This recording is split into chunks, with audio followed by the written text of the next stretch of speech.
Assalamualaikum warahmatullahi wabarakatuh. Alhamdulillahirrahmanirrahim.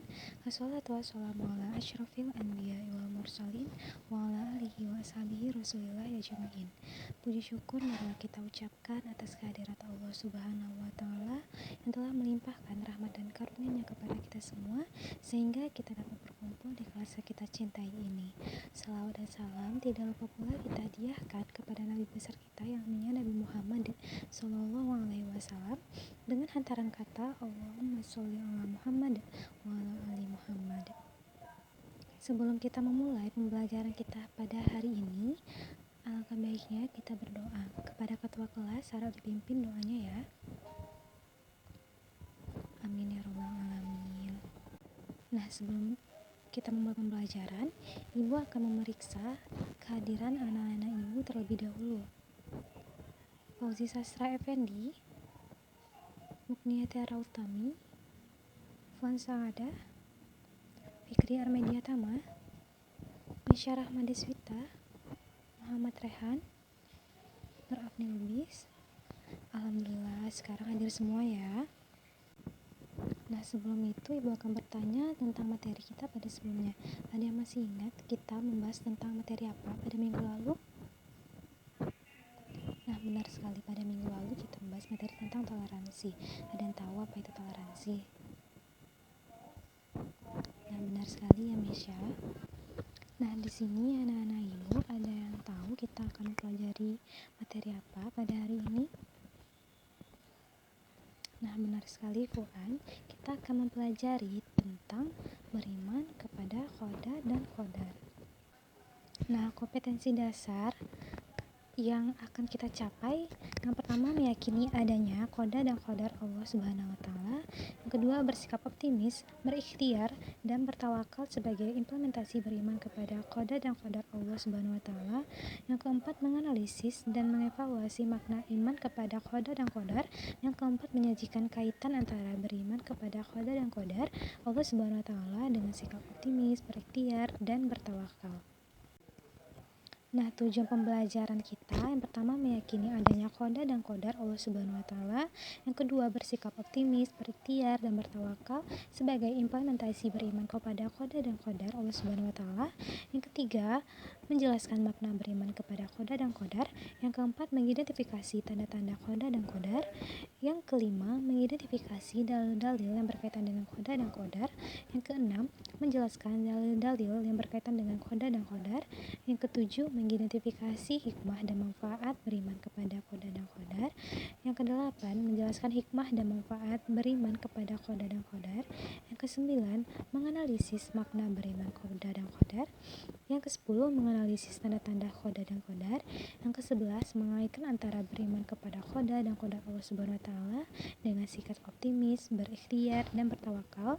Yang kesebelas, menganalisis hikmah dan manfaat beriman kepada qada dan qadar. Yang ke-12, menyimpulkan keterkaitan antara beriman kepada qada dan qadar Allah Subhanahu wa taala dengan sikap optimis, berikhtiar dan bertawakal. Yang ke-12, menyajikan paparan tentang makna, tanda-tanda, hikmah dan manfaat beriman kepada qada dan qadar. Yang ke-13, menyajikan paparan keterkaitan antara keimanan kepada qada dan qadar dengan sikap optimis, berikhtiar dan bertawakal. Nah, pada pertemuan kali ini kita akan membahas tentang makna beriman kepada qada dan qadar. Nah, sekarang ibu akan membagi anak-anak ibu ke dalam beberapa kelompok yang terdiri dari 3-4 orang. Nah, diharapkan anak-anak ibu dapat terlibat aktif dalam pembelajaran kali ini dengan memusatkan perhatian pada topik materi makna beriman kepada qada dan qadar. Nah, di sini ibu akan menayangkan gambar atau foto atau video yang relevan. Nah, selanjutnya ibu akan memberikan lembar kerja materi makna beriman kepada qada dan qadar. Contoh materi makna beriman kepada qada dan qadar yang dapat dikembangkan oleh anak-anak ibu dari media interaktif adalah kewajiban beriman kepada qada dan qadar. Nah, selanjutnya anak-anak ibu silakan membaca materi dari buku paket atau buku-buku penunjang lain dari internet atau materi yang berhubungan dengan makna beriman kepada qada dan qadar. Nah, setelah itu silakan anak-anak ibu menulis resum dari hasil pengamatan dan bacaan terkait makna beriman kepada qada dan qadar. Nah, setelah itu silakan anak-anak ibu mendengar materi makna beriman kepada dan qadar oleh guru. Nah, di sini Ibu akan menjelaskan sedikit materi tentang makna beriman kepada qada dan qadar. Yang pertama yaitu pengertian qada dan qadar. Para ulama berbeda dengan pandangan dalam memberikan arti kata qada dan qadar. Sebagian ulama mengartikan sama, namun sebagian ulama yang lain memberikan arti yang berbeda. Nah, pandangan yang membedakan antara qada dan qadar mendefinisikan qadar dengan ilmu Allah Subhanahu wa taala tentang apa yang akan terjadi pada makhluk di masa mendatang. Qada adalah segala sesuatu yang Allah Subhanahu wa taala wujudkan atau adakan atau berlakukan sesuai dengan ilmu dan kehendaknya. Sebagian ulama yang lain justru menerapkan definisi di atas secara terbalik, yakni definisi qada dan qadar ditukar. Nah, pendapat yang menyamakan qada dan qadar memberikan definisi bahwa aturan baku yang diberlakukan oleh Allah Subhanahu wa taala terhadap alam ini, undang-undang yang bersifat umum dan hukum-hukum yang mengikat sebab dan akibat.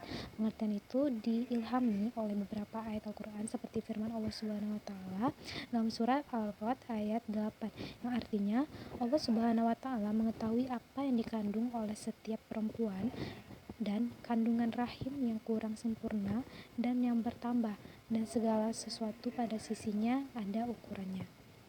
Nah, selanjutnya yaitu dalil-dalil tentang qada dan qadar.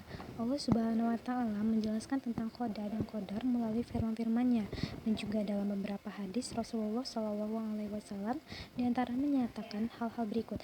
Yang pertama dalil Al-Qur'an. Yang pertama, sesungguhnya kami menciptakan segala sesuatu menurut ukuran takdir dalam surat Al-Qamar ayat 49. Yang kedua, tidak ada suatu bencana apapun yang menimpa di bumi dan tidak ada pula pada diri kalian melainkan telah tertulis dalam kitab Lauh Mahfuz sebelum kami menciptakannya. Sesungguhnya yang demikian itu mudah bagi Allah Subhanahu wa taala dalam surat Al-Hadid ayat 22. Yang ketiga yaitu dan tiap-tiap manusia telah kami tetapkan amal perbuatannya sebagaimana tetapnya kalung pada lehernya dalam surat Al-Isra ayat 13. Yang keempat yaitu tidak ada sesuatu musibah pun yang menimpa seseorang kecuali dengan izin Allah Subhanahu wa taala dalam surat At-Tagabun ayat 11. Nah, selanjutnya yaitu dalil as-sunnah atau hadis Rasulullah. Adapun penjelasan Rasulullah SAW tentang qada dan qadar antara lain yang diriwayatkan oleh Imam Muslim dalam hadis berikut ini.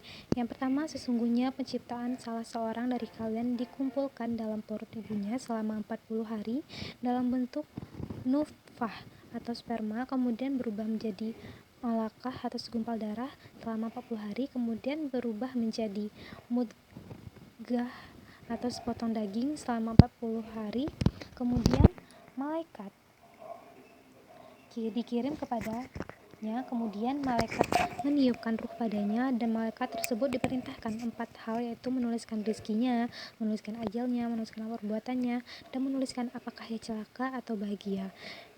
Demi zat yang tidak ada Tuhan yang berhak disembah kecuali Dia, sesungguhnya salah seorang dari kalian pasti mengerjakan amal perbuatan penghuni surga, hingga ketika jaraknya dengan surga cuma 1 lengan, tiba-tiba ketetapan berlaku padanya, kemudian ia mengerjakan amal perbuatan penghuni neraka, dan ia pun masuk neraka.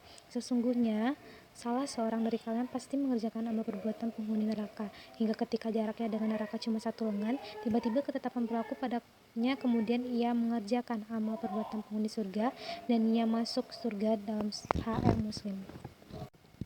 Nah, selanjutnya yaitu kewajiban beriman kepada qada dan qadar. Takdir Allah Subhanahu wa taala merupakan iradah atau kehendak Allah Subhanahu wa taala. Oleh sebab itu, takdir tidak selalu sesuai dengan keinginan kita. Tatkala takdir sesuai dengan keinginan kita, hendaklah kita bersyukur karena hal itu merupakan nikmat yang diberikan oleh Allah Subhanahu wa taala kepada kita.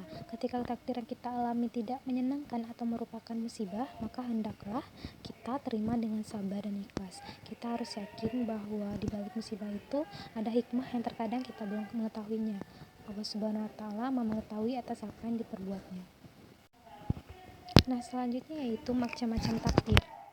Nah, dalam mengenai hubungan antara qada dan qadar dengan ikhtiar, doa, dan tawakal ini, para ulama berpendapat bahwa takdir itu ada dua macam.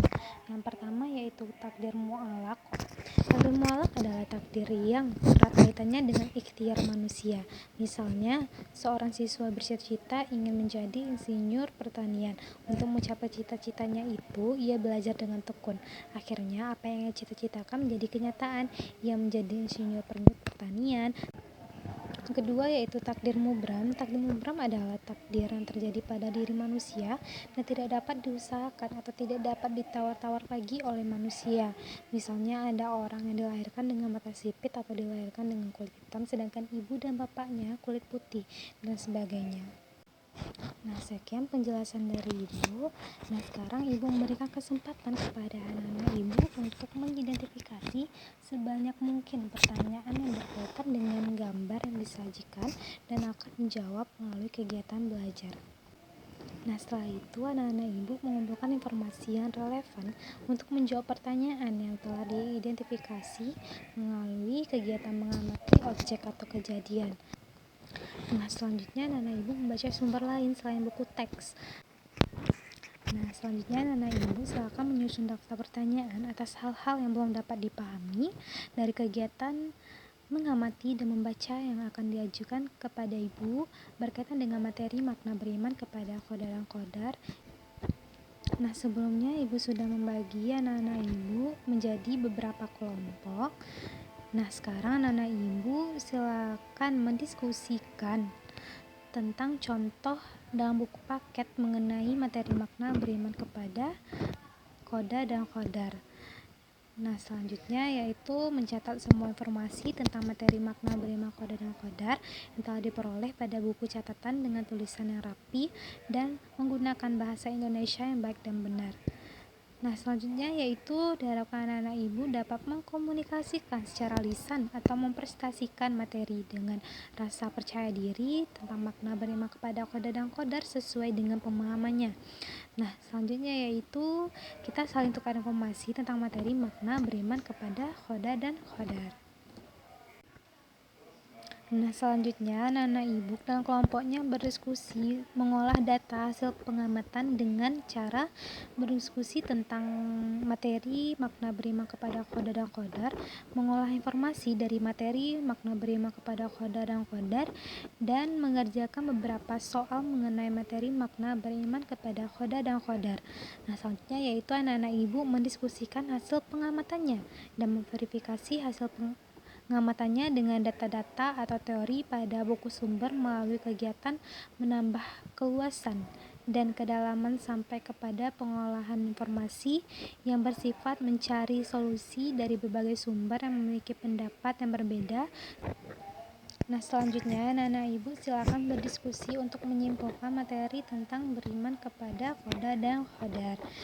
Nah, selanjutnya itu mempresentasikan hasil diskusi kelompok secara klasikal tentang materi makna beriman kepada qada dan qadar dan mengemukakan pendapat atas presentasi yang dilakukan tentang materi makna beriman kepada qada dan qadar dan ditanggapi oleh kelompok yang lainnya atau yang mempresentasikannya. Nah, selanjutnya anak-anak Ibu menyimpulkan tentang poin-poin penting yang muncul dalam kegiatan pembelajaran yang baru dilakukan dengan berupa laporan hasil pengamatan secara tertulis tentang materi makna beriman kepada qada dan qadar. Nah, sekarang anak-anak Ibu dapat membuat resum Nah, Ibu akan memberikan PR tentang materi pelajaran makna beriman kepada qada dan qadar yang baru diselesaikan. Nah, di sini Ibu akan memberikan penghargaan kepada kelompok yang baik atau bagus dalam penampilan presentasinya pada kali ini. Nah, sekian pembelajaran kita pada hari ini tentang beriman kepada qada dan qadar, yang lebih tepatnya tentang makna beriman kepada qada dan qadar. Diharapkan kepada anak-anak Ibu dapat memahaminya dan dapat mengulangi pembelajaran tersebut. Ibu mohon maaf apabila ada kata-kata yang salah. Ibu akhiri dengan Assalamualaikum warahmatullahi wabarakatuh.